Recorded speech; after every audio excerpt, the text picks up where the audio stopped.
Chapter 4 The Roses and the Thorns, 2005. As the days passed by, I could see the changes happening. The way I felt about many things. I became, in a way, desensitized by the things I had no control over. I anticipated that in the year 2005, new doors were going to be open for me. The days seemed long as the winter winds blew. Around 2 weeks after Valentine's Day, Jasmine invited me to attend a gospel play that she was performing in as a praise dancer. She is one of my spiritual sisters. But based upon the timing, I was procrastinating whether to go or to decline because it was a last-minute notice. I pondered that it might be good to get out for a change, and I wanted to show my support as a friend to her.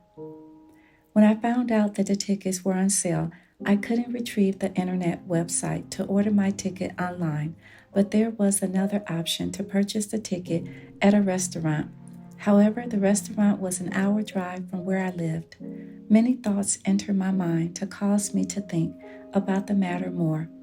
I started to pray and ask God, should I go to the play or stay home? Well, I attempted to go back online to purchase a ticket, and the website was working fine, so I purchased my ticket. The play was showing on 2 days, so I chose to attend the second day, which was a Sunday. The day of the play, I had an unction that I was going to meet someone there. The thoughts, there will be testing before the promise is fulfilled, entered my mind. I remember praying to God to send the right spirited people into my life to assist me with His work because I believed that I couldn't do my purpose alone. I wonder how other people in ministry became successful with choosing the right team to support them.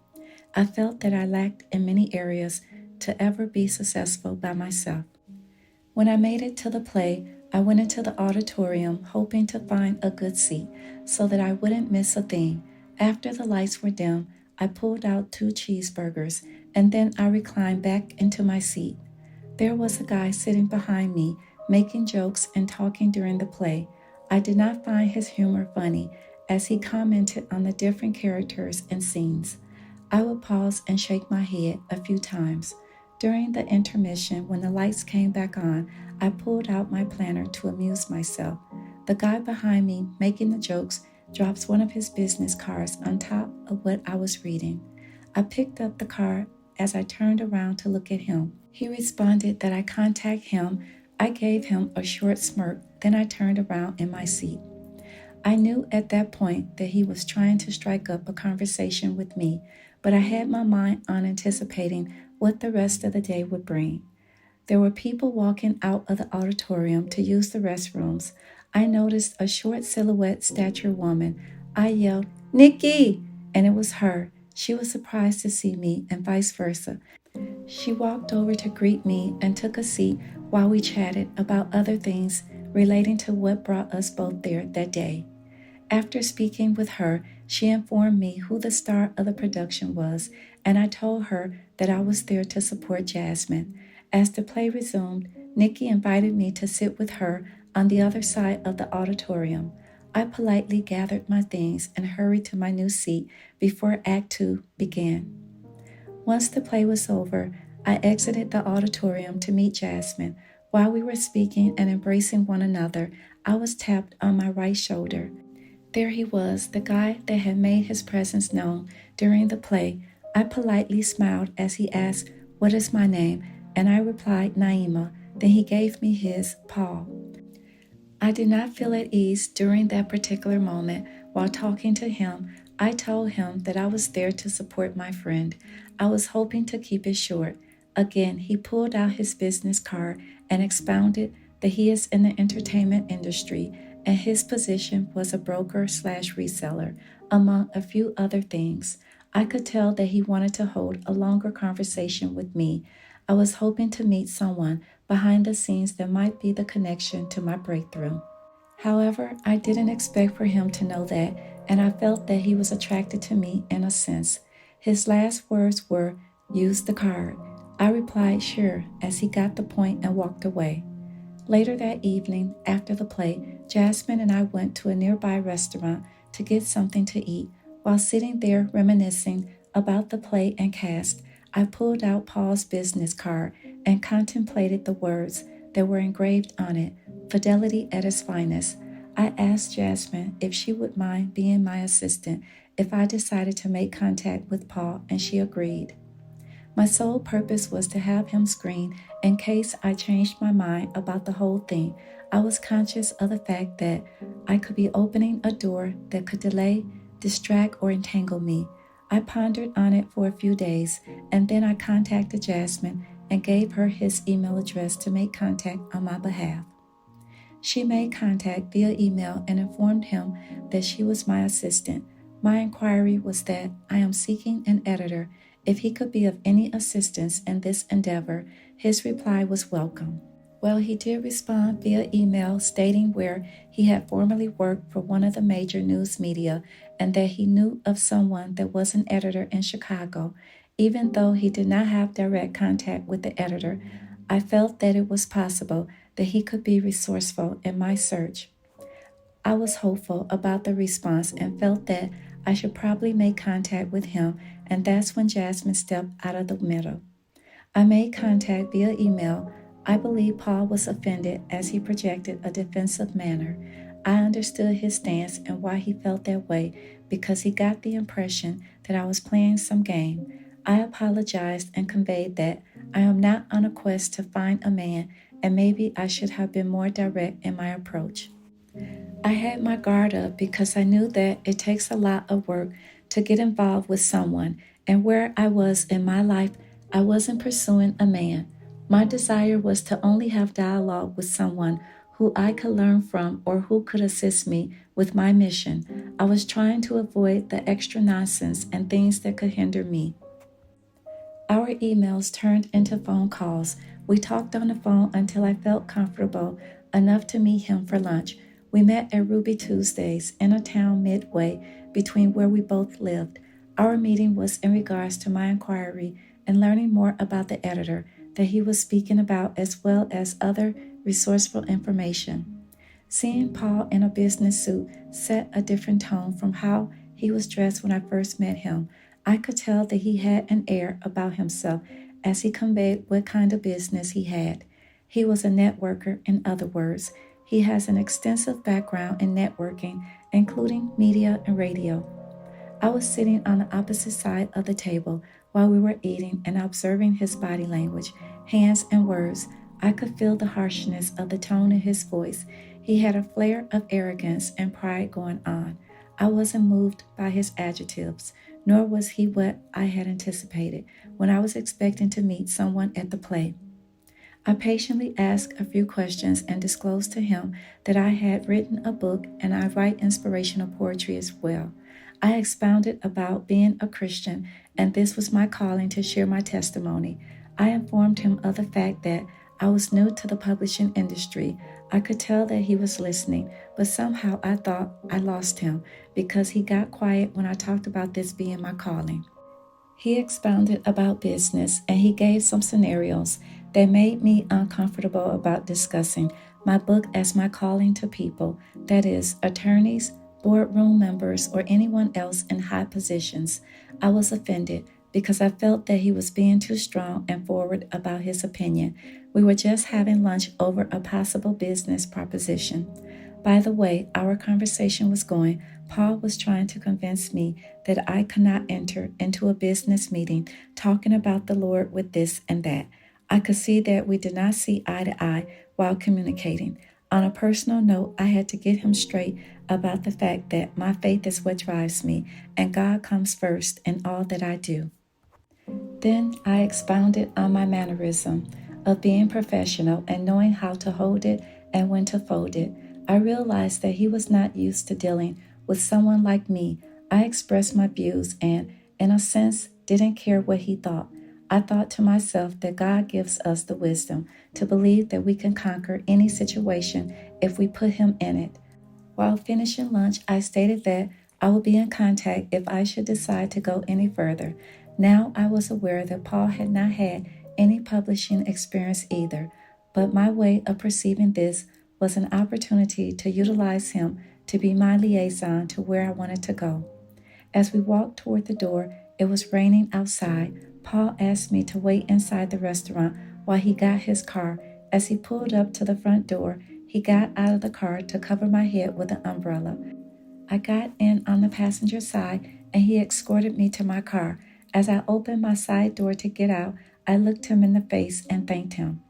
When I got home, I pondered the rest of the day about the meeting I had with Paul and how I felt about it.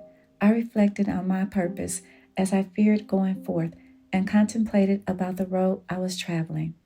I believed that I could hire Paul and keep it strictly on business. However, I knew that he was attracted to me, but on the other hand, I felt that I could get around it.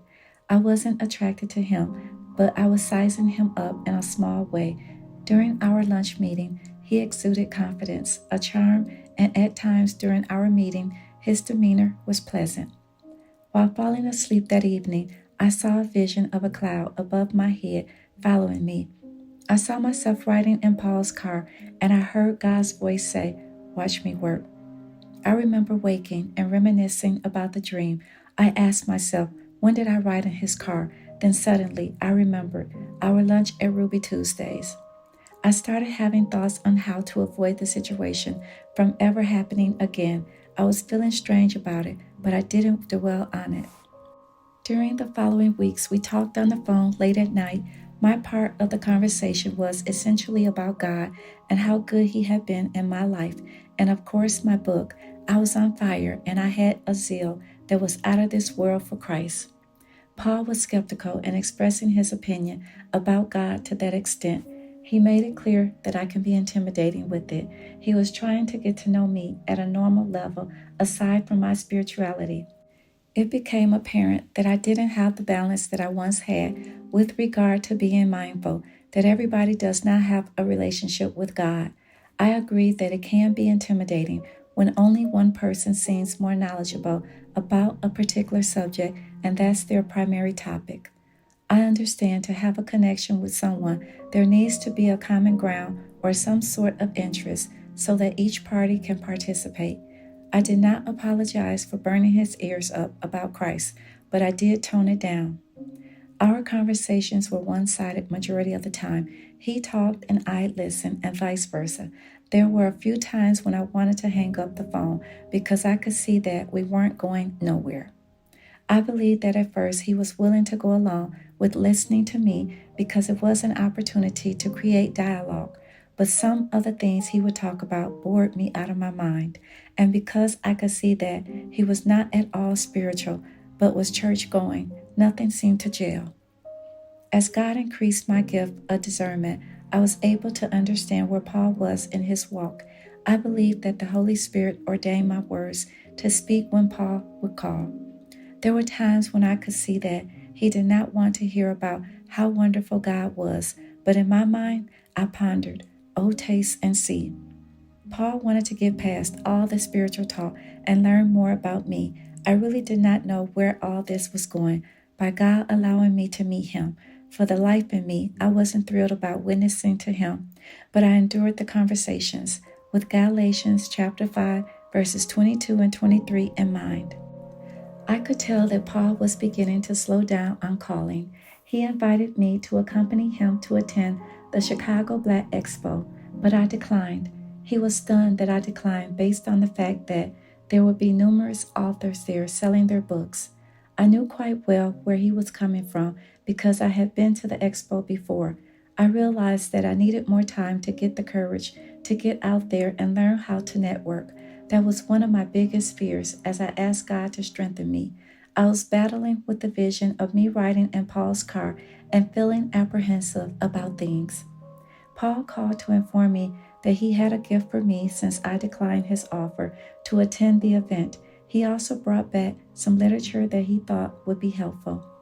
While we were talking, he invited me to attend his pastor's anniversary celebration. I reasoned with him and agreed to as long as I did not have to ride in his car. Well, that was the initial arrangement until he had a way with words. He expounded on image and perception, and of course I agreed to drive to his house after understanding that the church was a few blocks away. I was adamant about going inside his house because I thought I had made that point very clear. I had barely known him, and already I was agreeing to ride in his car again. I said, Lord, have mercy on me.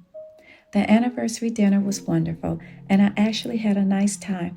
Later that evening, after the event, Paul drove me back to my car, which was parked at his house. He asked me to come inside for a few minutes. He expressed that he wasn't going to harm me and to stop being paranoid. That's when I took a deep breath and exhaled.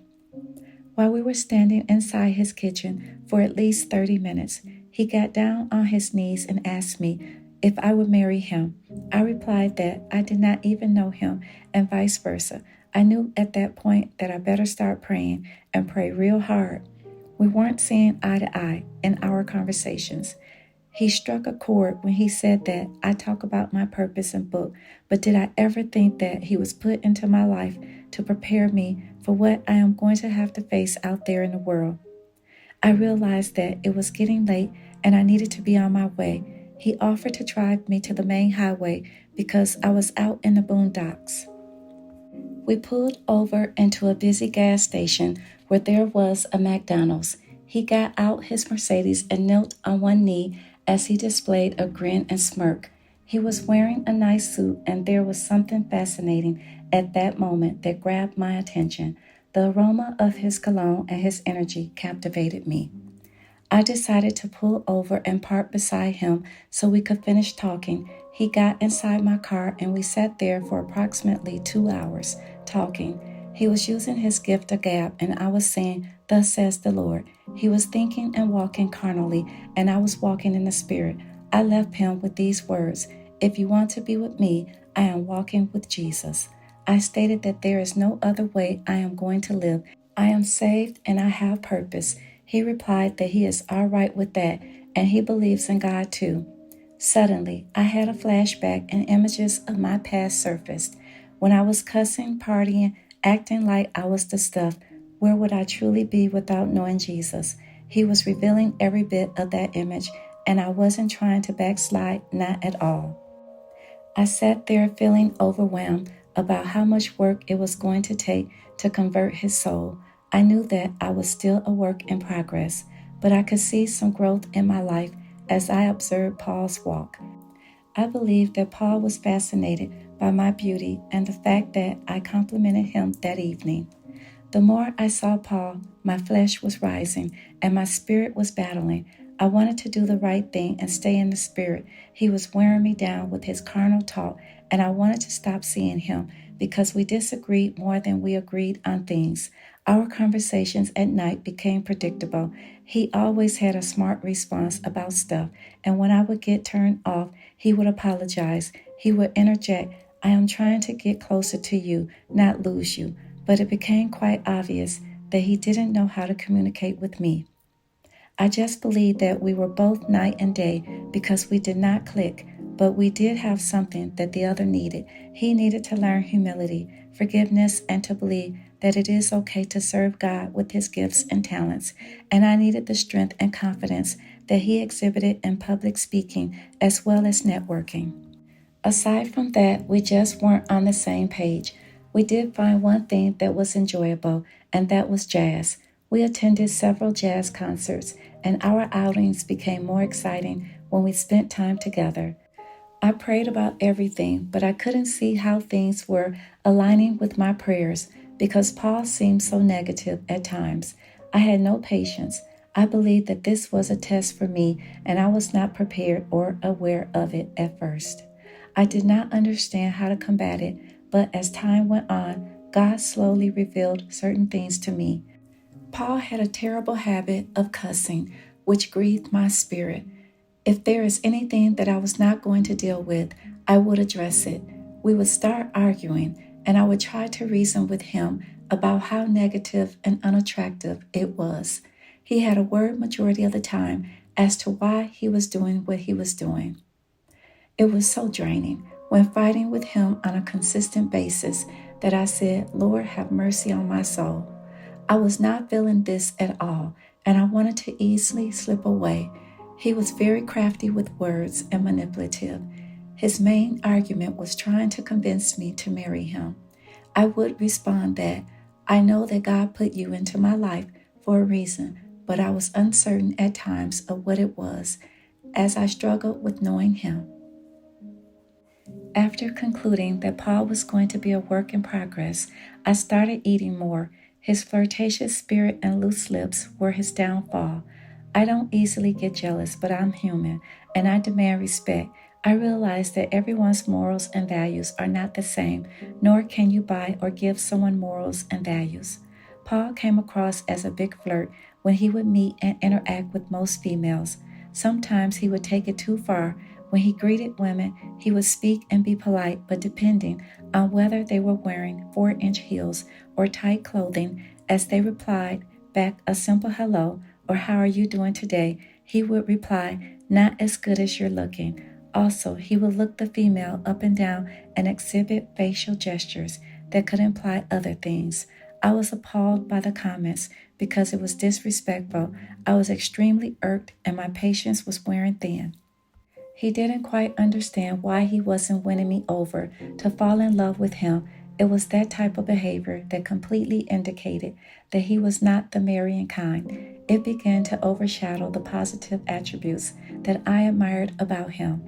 His response and logic for his behavior was that this was his way of making others feel good about themselves in case they were having a bad day.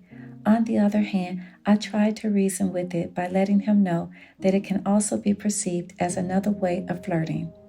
However, I felt it was a turnoff and disrespectful if you are in a relationship or trying to date someone. On top of that, he would see women that he found attractive while being with me and make lustful comments and gestures.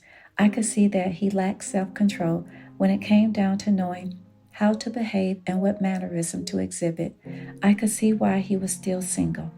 I would address this type of behavior and bring it to his attention, but he would react defensively about it. His way of responding to his negative behavior would be to say that my ex husband really messed me up. I could see that he was not taking any ownership or considering my feelings about the matter, so throwing my past up was his way of putting out the fire. As the Lord continued to work on my spirit, he informed me that it was a spirit on him. In the interim, I knew that I was placed into his life to exhibit how to have a fruitful and intimate relationship with Christ, although the flesh side was at war with the task set before me. I got fed up to the point after knowing him for 3 months that I felt I needed to end the friendship, let alone doing any kind of business together. I couldn't endure another day or moment trying to be sensible with him. It was exhausting and taxing. He wouldn't let go, so we continued to talk on the phone. He became more of a listener. Then God began to use me to show me how to deal with him. I didn't quite understand why this fell into my lap. What was this test or lesson I needed? I heard in a soft whisper that this was what ministry is all about. Meanwhile, my job was very consuming because I had to manage my daily duties. In addition, my new supervisor believed in assigning projects as a part of our initiatives. We still had to meet our career goals that were set within the calendar year. By the time I would get my thumbs around one thing, something new was expected. I was juggling whatever came my way. I kept pushing and strategizing ways to find more time to make my dreams come true. I knew that I was responsible for seeking God daily on how to achieve what was required of me. My love for my writing grew while I remained faithful to it. I found joy and peace as I released what God was pouring out of my heart. A life of a writer is essentially about seasons of solitude. After seeing calls from a California area code on the caller ID, I started to feel guilty for avoiding Sister Hope Wells' calls because she would call and leave prayer messages, hoping to hear from me. Several months later, I answered the phone one day, and that's how I got back reconnected with her. She was gentle in the beginning. I could tell by the tone in her voice that she didn't want to scare me off this time. So she was brief and only talked about the Word of God and made some small talk regarding her family and to give me her new address and phone number. My responsibilities increased at work. The company downsized and I was assigned more work. I thought that I was getting a promotion, but as it turned out, I only received more work. Somehow there was something wrong with this picture. I started praying more about the new responsibilities and the extra hours I was working. I saw no way out, and I felt that I was being set up to fail or get fired. The work that I took over had not been performed accurately by the previous employee. I was assisting everyone in my department, including my counterpart that worked off site in another state. I had a huge responsibility and some big shoes to fill. Jasmine emailed me to disclose the dream that she had about my job. After reading the email, she suggested that I go into the ladies' room to say a prayer and speak out loud that I would not work for man under stress. Subsequently, I obeyed the urge to leave my desk, heading to the washroom. I did not understand to what extent things were being plotted against me. When I reflect back to how I was introduced to the news about my new responsibilities, I suspected something. My co-workers were whispering to each other. I felt that it was best not to get involved with any gossip, so I tuned it out. One of my coworkers asked me if I had met with our supervisor. I replied no at the time.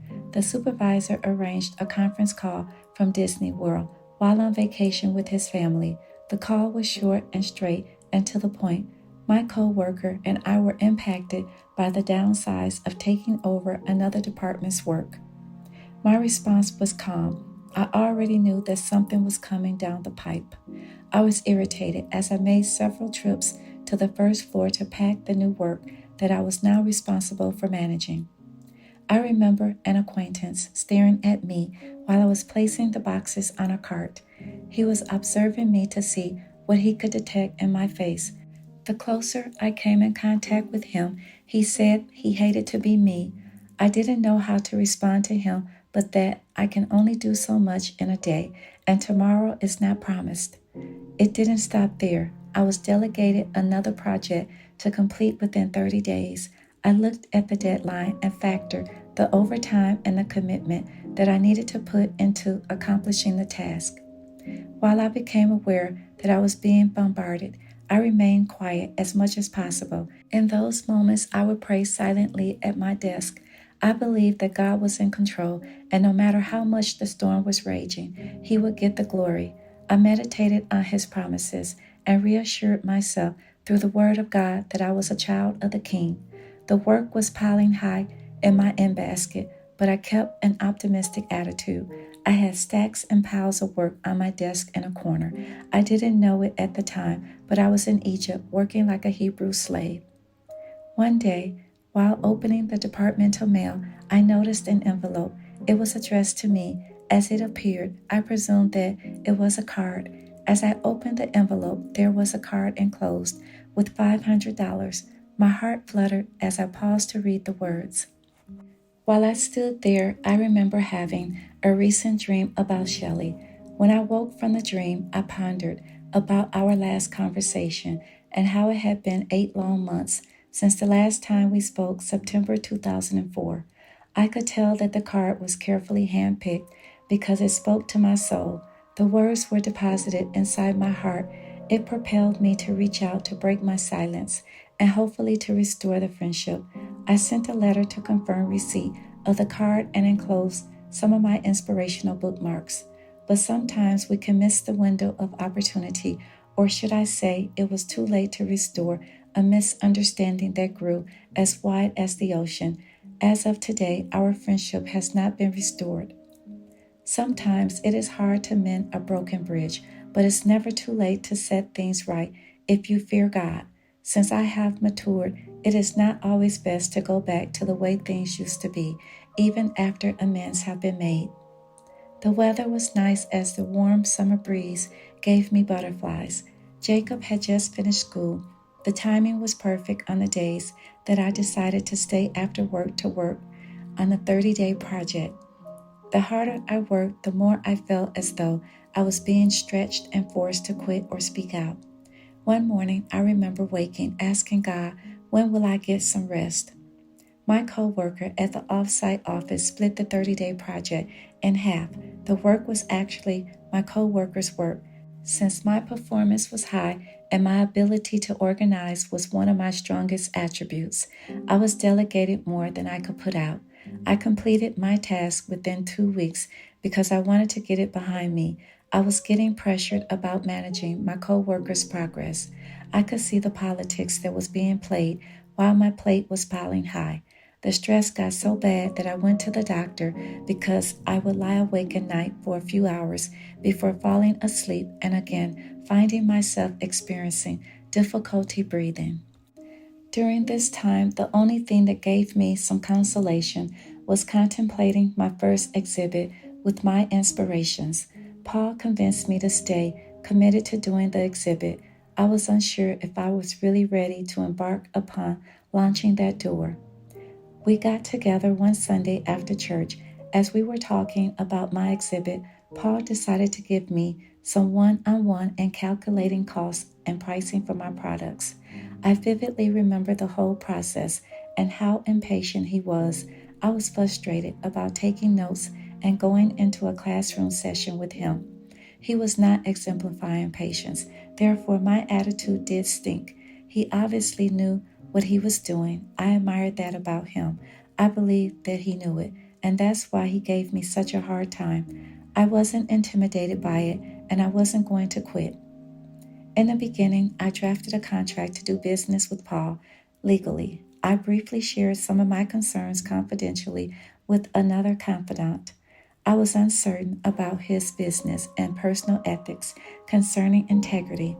Somewhere in between our dating and business proposal, things went off course. The fact of the matter was that I was not in agreement with the terms of the contract that he wanted, which was not favorable toward me.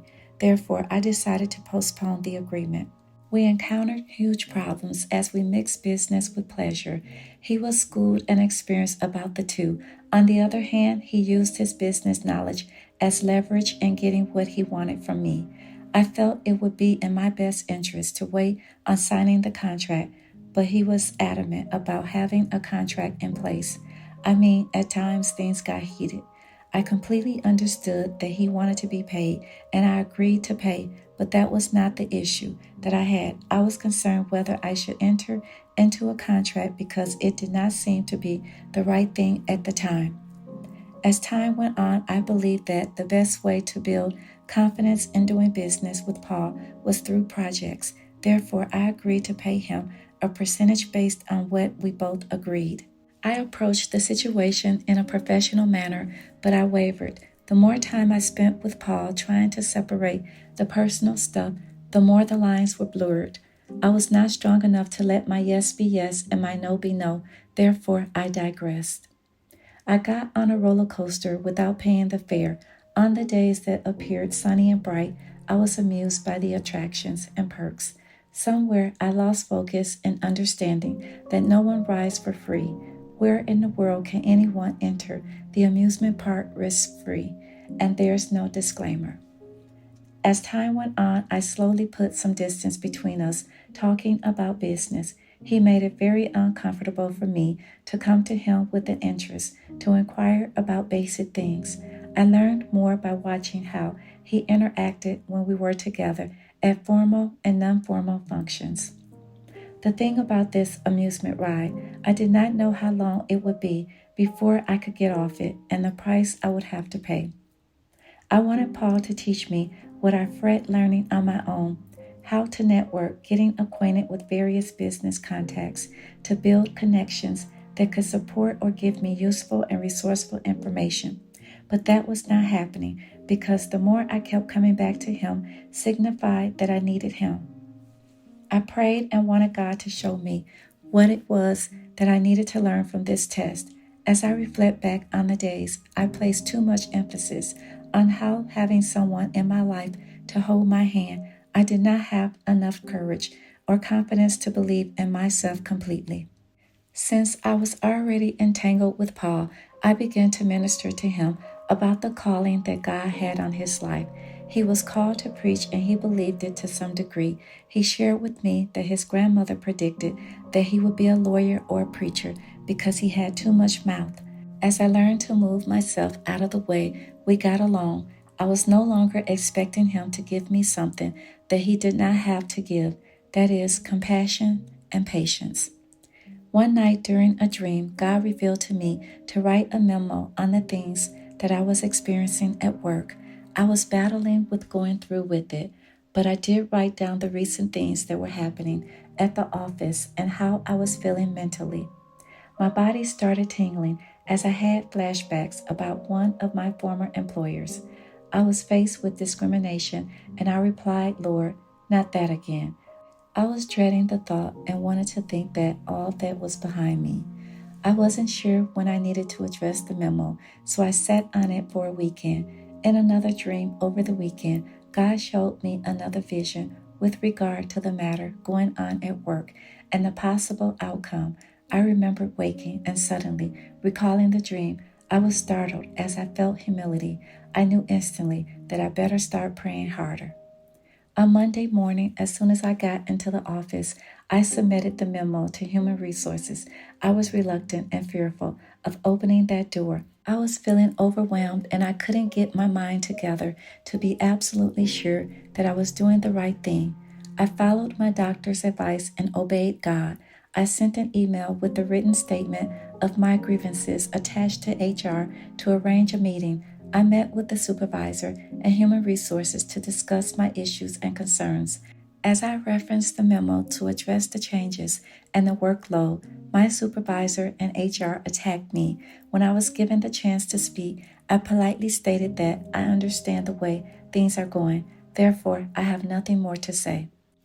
I left the meeting smiling, and in my mind, I completely knew that I had to trust God. After opening that door, I went about my way in the office. I recall that same day having a conversation with a coworker regarding another potential department organization change. I listened intently as I was informed that the coworker whom I assisted off-site was being evaluated for termination or having their position phased out. I heard that there were some strong disagreements going on behind closed doors between the employee and the upper management. As I observed the picture, I remained quiet regarding any of my grievances. On another occasion, I recalled that's why my supervisor asked for my assistance to contact the IT department to acquire access to my coworkers' computer files through the shared drive. Things started to make more sense in how I was factored into the picture. I thought about the recent dreams as I concluded the conversation with a pleasant smile. I admit that I did not want to agitate the situation because I was not mentally prepared for the fight. I was tired from all of the fighting I endured in my past. I have learned through experience to always build a paper trail and to put everything in writing. That's the best defense in presenting your argument. The feedback from the meeting that I had with my supervisor and HR was that there was a communication problem between me and my supervisor, but I disagreed. The matter was not resolved. Since I had taken over more responsibilities, there was one request I did ask for, which was a salary increase, but my request was denied. The next plan of action was to meet with my supervisor for 30 minutes every morning. He wanted to prioritize my work and interrogate me. Since the meeting, the flame was lit. The next morning, I was questioned about my time card. I was being watched closely and given a verbal warning that I would be fired for the difference in 30 minutes being documented incorrectly on my time card. The company had implemented a new online electronic time card system that reported work hours and military time. I had always considered it a painstaking task when submitting my hours. The time was not put in correctly, and I did not know how to retrieve my submission back until my supervisor rejected signing off on it. He was adamant about it, and that's when I snapped out of the clouds and realized that I was at war. I walked on eggshells for 3 days. I wasn't ready to fight this fight tooth and nail, but the door was open. I kindly suggested redoing my time card even though I did make up the time without asking to. I had recently worked 120 hours 2 weeks prior to completing the 30-day project. My position wasn't considered salary, but I had the perks of a salary employee. I was never questioned about my time card. I could make up time on an honor system as long as the work was completed. I lived at my work over the past 5 years, but since I had a new supervisor, I did not have the same favor, but now I was playing with fire. I asked God, what should I do next? I arranged another doctor's visit. I sent via email a request for a vacation day, and it was approved. The good part about my supervisor was he didn't mind allowing you time off because his philosophy was that the work will be here when you get back. He signed the email saying to have a good day off. The next day, after seeing the doctor again, I was immediately taken off my job indefinitely. I really had no choice because my supervisor had it out for me. I haven't looked back. I did not know how I was going to make ends meet. I was frightened by the change, but my faith was strong. I had saved a few $1,000s toward expenses for my book. As I prepared for my first exhibit, I was unsure how it was going to turn out. The venue brought in several known businesses, and it felt good just to be among them. It was an exciting moment for me after setting up everything to display at my table. Paul had surprised me by making some nice exhibit stands to place on my table. He created 3 pieces of wood and stapled some sunflower fabric to cover the wood nicely. I had bought a sunflower tablecloth to accent the theme. I must say it was a unique concept that added flair to my inspirations. Paul was there as well to give his support. I met a few inspiring people. I was blessed with words and some seed money. I recall seeing images in my dreams of events like the one I was participating at with my inspirations. I was amazed at how all that came about. I was unsure if I was ready to handle the public. There was so much to learn about the pros and cons in business. I could feel the positive energy flowing from one particular woman. She felt an aura of peace around me. She paid homage and spoke prophetically that she would be in the stands cheering when I go on Oprah. I was in awe of her words, support, and wishes for me. I admit that I had procrastinated about whether I was ready to open that door.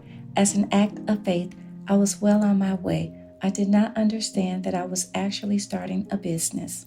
I was clueless a year ago that I would be starting my own business. The Lord put into my spirit months prior to write down a list of names. I prayed over the names as I wrote them. I remember waking one morning to pick the name Reflections of Grace. I felt that the name represented redemption for my life because I was still here by the grace of God. When I reflected back over my life, I am able to smile, to see the beauty from my gift and rejoice, to see how God can turn our pain around for His glory and praise. As I realized that my life was changing, step by step, I was set free. Sometimes we do not know what freedom feels like after being bound and chained for many years. I was programmed to go to a job Monday through Friday. I was concerned about paying my rent and eating. I realized that the money I had saved for printing my book was my only disposable income. I thought with that freedom, my mind and emotions would be at peace. I was shouting when I walked through that door to being liberated, but on the other side of that door, the unknown was waiting. The next step, I prayed that I would qualify for disability since my doctor supported my medical issues regarding anxiety and stress. Although I did receive disability from the previous years when I had an operation and was injured in a car accident, I remember during that time I was worried about my needs being met, but the good Lord made a way. While I pondered about those times, I felt extremely thankful because God worked it all out. Somehow, I still did not feel as though I was on easy street. I struggled mentally at times because I wasn't absolutely sure whether God was still with me. My doubts grew strong in my mind on whether I was going to be okay or fall on my face. The anxiety increased. I wanted that same assurance that God was in this. I cried and wallowed for days at feeling clueless and pity for myself. Where was my faith? I knew that I had to have incredible faith when looking back over my life, but where was it? I never believed that I would make it this far in my life because I had made it through when most couldn't. But in this season of my life, I knew that I needed to walk closer with the Lord more than before. I needed to believe that this was a part of His plan too. Again, I remember waking and feeling doubt and worry about my independence. I spoke aloud in a displeasing tone, Lord, what are you doing to my life? I was fearful while my flesh tossed and toiled. Since I couldn't see the plan anymore or the next step, I was at war with myself. From time to time, I was able to say that God gave me that job and He was my sovereign source, but those words were being formed to be the next bridge that I had to cross. And God did part the Red Sea and made a way of escape. Now I had to have that water walking faith to keep walking because I couldn't turn back no matter how things appeared. I prayed and fasted so that I could hear from God. I wrote Him a letter about my doubts and concerns to sincerely let Him know that my heart was heavy. I drew closer in reading His Word and reaching out to my spiritual sisters and brothers that He allowed. At times, I found myself feeling empowered about my faith, and then the next minute, I could feel the doubt as negative thoughts creep back into my mind. The agony was excruciating, and the more I felt attacked, I had to combat it through listening to praise and worship music. There's a big difference in the kinds of music you listen to. While listening to praise and worship, it sets the atmosphere for the presence of the Holy Spirit to usher into the room. It brought comfort to ease my soul. I spoke with the benefits department at work about processing my disability claim. I had to go through the preliminary waiting period of 10 business days before starting a claim. During the time that I left work, I hardly received any phone calls. I had enough time on my hands to reflect and ponder when I was injured in a car accident and other times when I was faced with unforeseen trouble, but I made it through. It is obvious that God is ultimately the one who cares. Paul brought to my attention that he was going to participate at the Zion City of Miracles as a vendor and asked me if I'd like to participate. I mustered the strength to focus on being a vendor. When he told me that I could not be a seller, I still agreed to do it. Since the first exhibit, I began to look at everything as training. The day of the festival, the weather was hot and sunny. There were children and parents everywhere, celebrating the children going back to school. The festival had a spiritual theme. There were choirs, a band, and gospel music playing. I met several people that I was able to witness to. I enjoy sowing seeds into the lives of people, especially the ones that cannot afford to buy anything. I gave away bookmarks and business cards for any future possibilities. There was an older woman that stopped by my table. She was admiring my writing. She was interested in purchasing some items, but I replied, I can't take any money.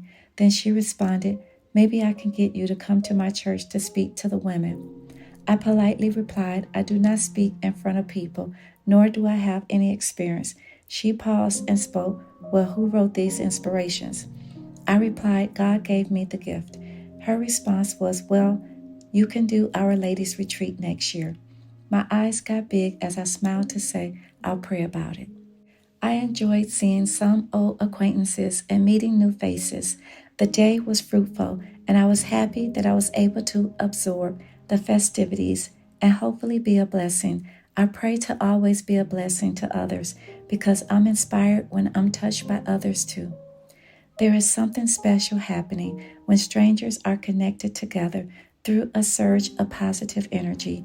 It releases hope and renewed faith into a person's spirit. I thrive by it.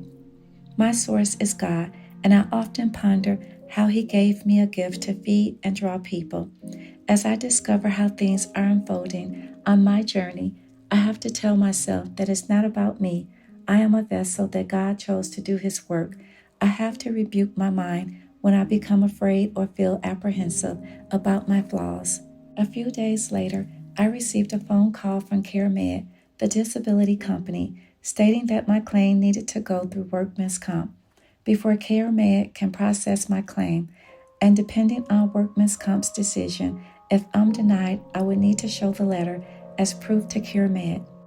For some reason, I did not understand why CareMed wanted to know the decision that was made on behalf of workman's compensation. I asked them whether I was denied. Their response was that they can't close out the claim until workman's comp complete theirs. I followed the protocol. I opened a claim with workman's comp. The process was slow and unusual. I recall in the past that I did not have to go through this process to receive disability. I started listening to the stories that other people had heard about workman's comp. It was very hard to get approved, and the process could take up to a year before a decision was made. But I kept the faith that God would take care of me. There was nothing more that I could possibly do at the time but wait. There were times when I felt completely weak and anxious about the whole matter. I realized that I needed prayer because the Word of God says, "Where two or more are gathered in His name, there He will be also." Matthew chapter 18, verse 20. Meanwhile, it was only a matter of time when Sister Hopewell would start asking for more bookmarks. I explained to her that since I was on medical leave from work, I was on a budget and the cost that goes into making bookmarks was not affordable for me. I discussed the cost of ink, stock paper, embellishments, and the laminating sheets, as well as my time. At first, she suggested that I could send her my file with my inspirations, but a red flag went up. I quickly told her that it would not be a good idea. She said as long as the copyright symbol was on the work, it was protected. I suppose she could say that because she did assist me in the beginning stages in how to do a poor man's copyright and to create a name for my work. Because I was clueless in the matter, I followed her advice until I was able to legally copyright. Since she did not have a computer and neither she nor her children were computer literate, she didn't push the issue. Then she offered to send me a ram of paper that she found at the dollar store to help out. However, since she was a fast talker and can be pushy, I stopped talking at that point. When I encounter someone that's controlling, pushy, and manipulative, I start to analyze them and start to monitor how long I am going to put up with that type of behavior. Around 3 weeks later, I received a notice from the post office to pick up a package sent from a California zip code. I had totally forgotten all about the conversation that I had with Sister Hopewell concerning the ram of paper. I tried to make some sense of why I was feeling manipulated and used. I concluded that she disregarded my financial hardship and the shipping costs that I would have to bear to send back the bookmarks. The fact was that she was only concerned about getting her hands on the inspirations. Therefore, I decided to ignore the package. At that point, I was strong enough to avoid her phone calls. There were other things going on with me which she had no idea. I believed that God was holding me accountable, and I needed to find balance in my life with everything that was going on and to protect my gift. I had no knowledge of what God had given me until I went through an experience. When we use our gifts to bless others, it will make room for us, thus opening doors that seem impossible to open. But if we choose to sit on our gifts, we will lose it. I realize that my gift is not for me, it's for the kingdom of God and to uplift His children. As I mature, I am able to offer my gift as my praise to glorify God. I was vulnerable, and I knew that I needed to be conscientious with whom I disclosed my business. There are plenty of negative people lurking every day. It does get lonely at times, and being human, it's nice to have someone to talk to about most things. End of part 1.